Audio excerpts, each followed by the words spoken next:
Hi everybody, hello, welcome to my channel. My name is Chelsea and this is my son Esol. Today we are going to talk a little bit about breastfeeding, my experience with breastfeeding. I am, first and foremost, I'm not a lactation consultant. I'm not a medical professional in any way. This is just obviously my experience. I feel like this is a disclaimer on most people's videos about this subject. Is, you know, the disclaimer is I'm not a lactation consultant, I'm not a medical professional, this is my personal experience, and I'd love to hear from you. If you guys have any questions about breastfeeding, go ahead and leave some comments, push the subscribe button so that you guys get updates on the next videos that we put out. It'll mostly be Isla and I, so Marcus will make a few cameos. You can hear him. He likes to talk in the microphone as well. You can see my little microphone I have here.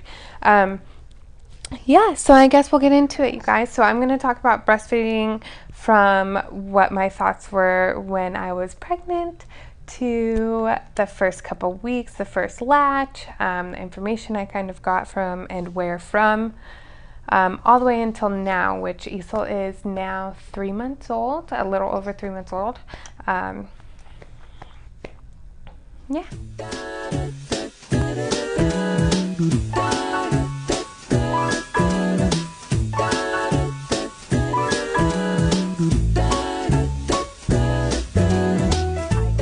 Breastfeeding while I was pregnant. I decided that breastfeeding would be the way to go, and the reason being is because if you have followed our stories, you know that we are just not financially equipped to purchase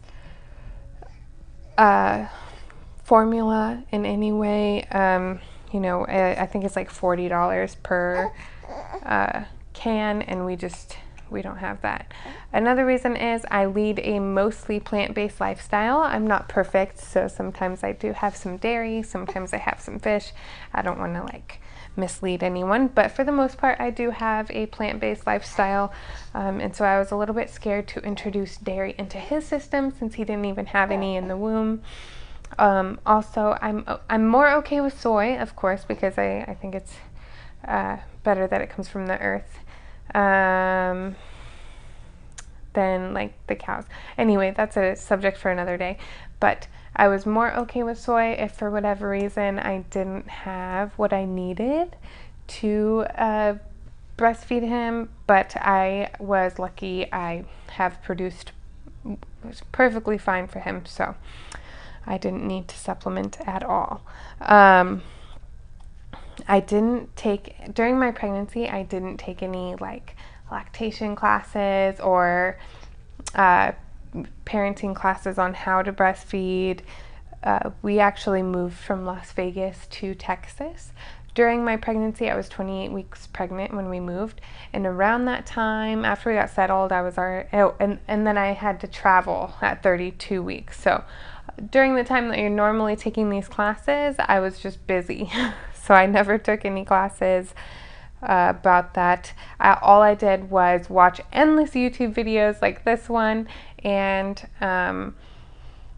look on Pinterest a bunch. On Pinterest you'll find like all the schedules that you need, how much your baby should be eating, kind of what to expect.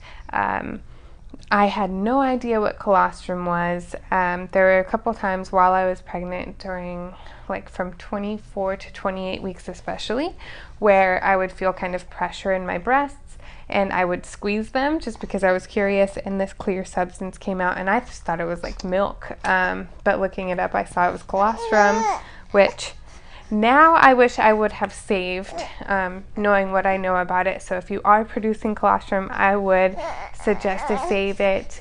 You don't really produce that much, most people don't, so you can save it in like a little vial or something like that. You don't need like a full bag or anything, but that stuff is actual liquid gold, so I would suggest doing that.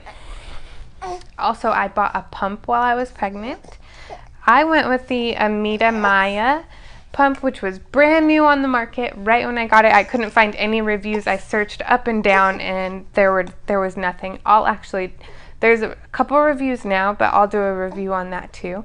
And the Amita Maya I bought through my insurance through a place called Edge Park. I was on Medicaid for pregnant women in Texas while I had Esol, which helped out a bunch for medical costs, obviously.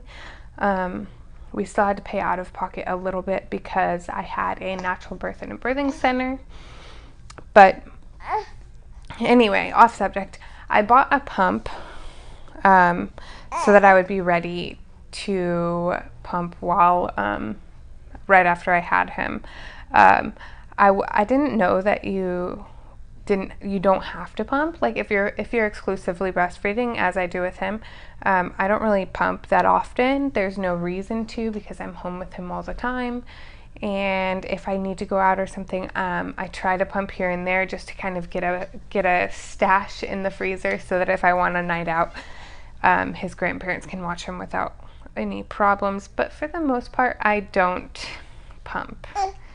I have been starting to because I've just needed a little bit more of a break from him, but yeah, I don't really do that very often.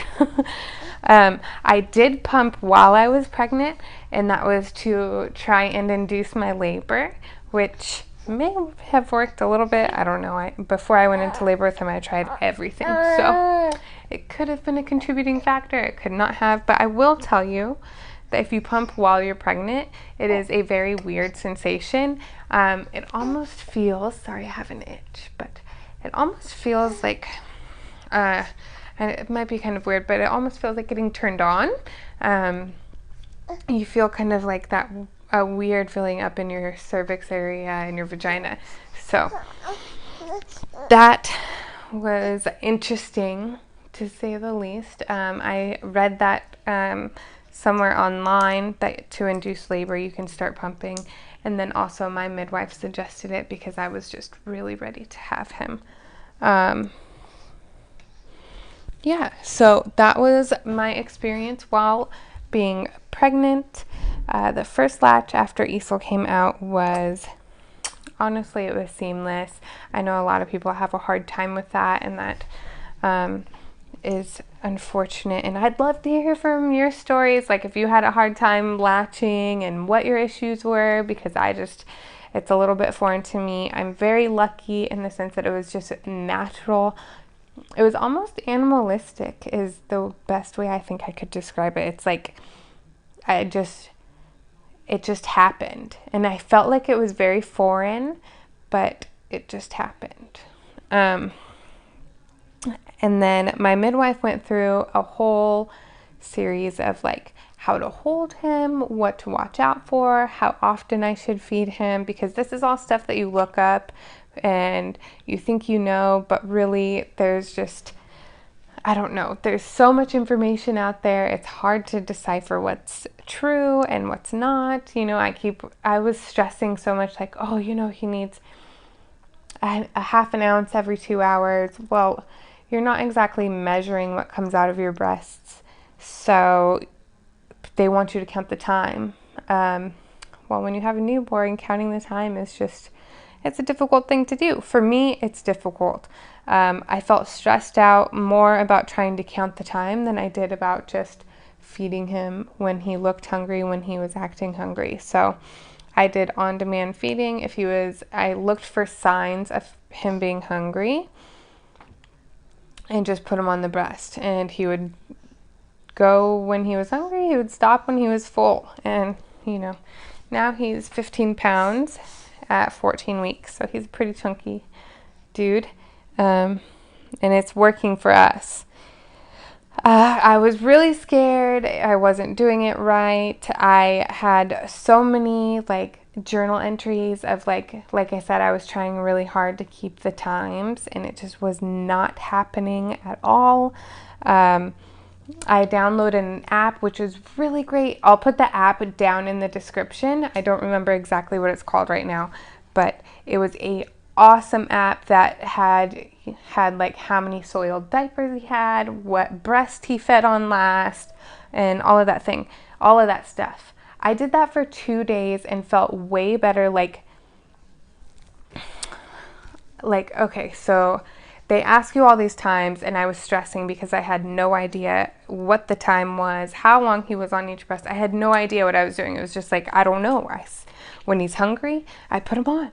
And whichever boob feels full, that's the boob I put him on.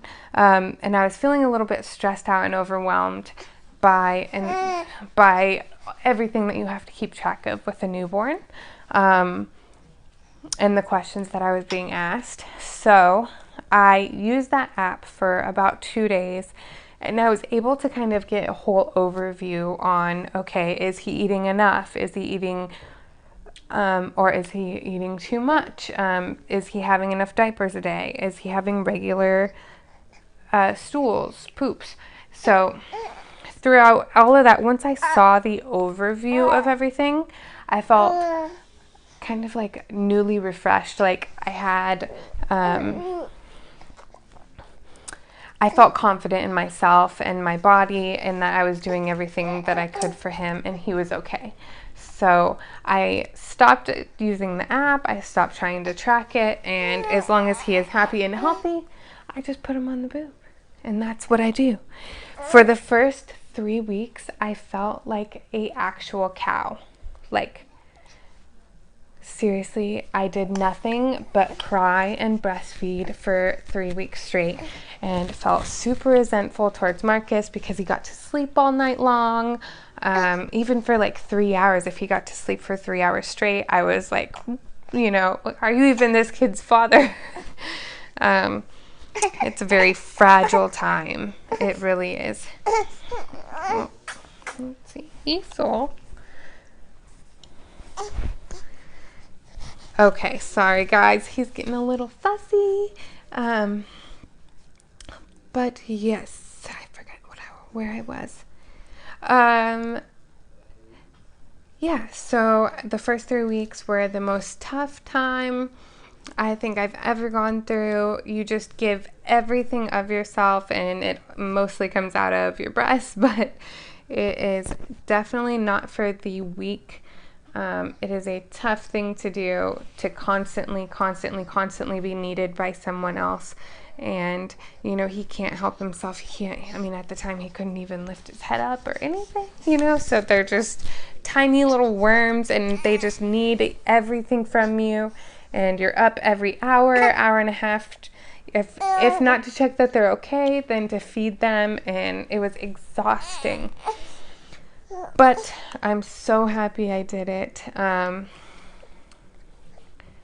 It really pays off to see him be healthy and, for the most part, happy. Not happy right now. Easel actually had pretty bad colic as well. And he broke out in a rash all over his body. So he would feed every hour and a half, but then he would get like super bloated, and he would look like he has a frog belly. Like someone on my Instagram messaged me and said, "Oh my gosh, he looks like he has a toad belly." When you like lift a toad up, and well, that's how he looked. His belly was huge, and he was miserable. And I tried doing the running legs. I tried burping him multiple times. I felt like I was constantly keeping up on what his stomach was doing, like trying to figure out, okay, is it, shorter feed times more often, whatever I could do. It just felt like I was trying to catch rain through a strainer. It was really tough trying to deal with the colic. And at one point he was up for 3 days straight almost. And I was obviously up with him for almost 3 days straight. And that is when I decided to co-sleep, because we both needed to rest. So I nurse him at nighttime, and for whatever reason, once I started doing that in around 6 to 8 weeks, he became a lot more tolerant of my breast milk. At one point I thought I was going to have to get off the breast milk, but he seemed to adjust well after I cut out dairy. Now, that's suggested to a lot of moms who have babies with colic, is to try cutting out dairy, which worked for us wonderfully. But we had to cut out all dairy. Like, we had to cut out things cooked with butter, things cooked like milk powders. At one point I was trying like these meal replacement shakes through Herbalife, which were great, but I had cut all dairy out, and I tried one and it had a little tiny bit of milk powder in it, very small amount.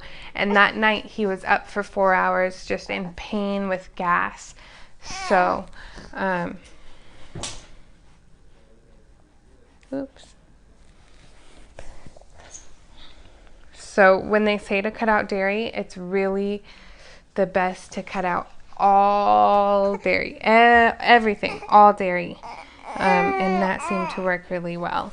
I have eaten a little bit of dairy since then, not very much, but just a little bit here and there, and it still sometimes bothers him, so I try to watch that.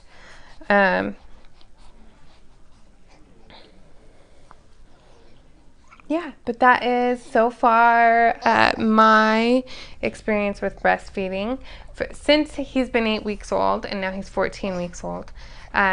What has helped the most is cutting out dairy, drinking water. So my supply has leveled out after about 6 weeks. I stopped having an oversupply because at first I had a really bad oversupply, and now I have so much less of a supply, but I have a pretty, what's called a forceful letdown. And basically that's where all the muscles in my breast tissue just contract, and then I start leaking and pouring out. It like sprays out breast milk. So, and that will happen if I think of him, if I'm around my little baby cousin or niece. I don't know what I'm gonna, she's my cousin technically, but I don't know, I just feel like she's my little niece. But if I think about her too much, then I will also have, because she's only 11 weeks younger than Esol, so I will have a forceful letdown then.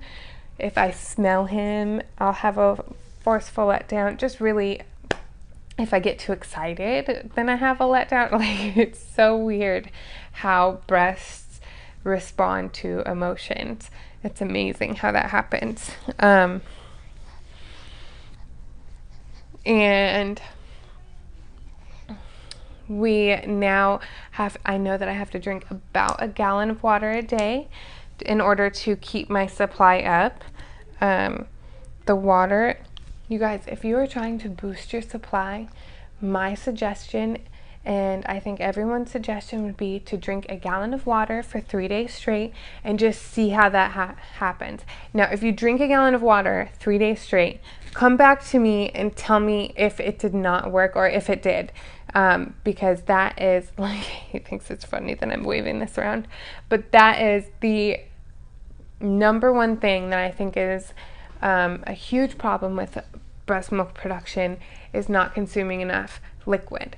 Another thing is, I know a lot of people swear by the teas and the cookies and stuff like that.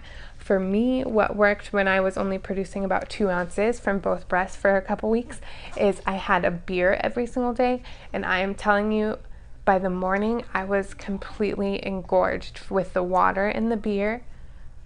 I could not, at that time I was pumping almost 6 ounces, like, just so that I could feel some relief. Another thing for a boosting supply, I would say, is oatmeal. But really, I really believe that water is the answer.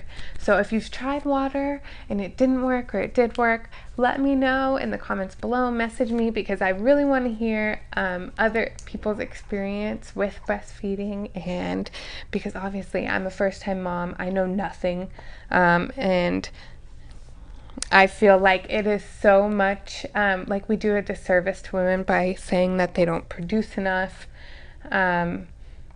I really think it's a disservice to women to say that their bodies are not producing for their child, when I think that it's kind of innate and natural for us to produce what our child needs. And if we're not, then I think it has to do more with, like, the water we're consuming than it is our production.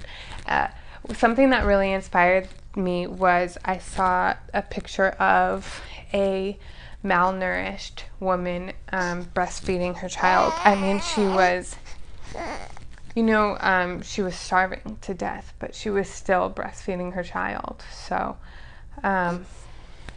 very sad picture, but kind of what I saw it inspired me to say, I have nothing to complain about. I know that he's growing and he's healthy, and if she can do it, I for damn sure can do it.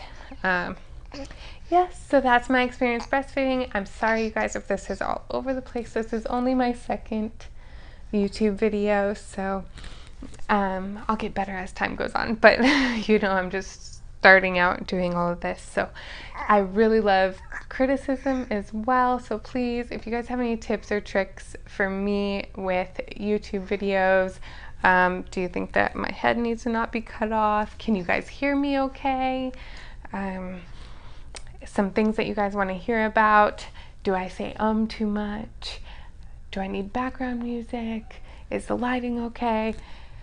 Please help me out. I really need help. I really need the constructive criticism. I'm trying my best, and I love to hear from you guys all the time. Thank you so much for watching this. Hit the subscribe button. You can follow me on all platforms, which is A-OK, capital A, capital O, capital A, Chelsea with a capital C, and I will see you guys next time. Bye. Say bye, so.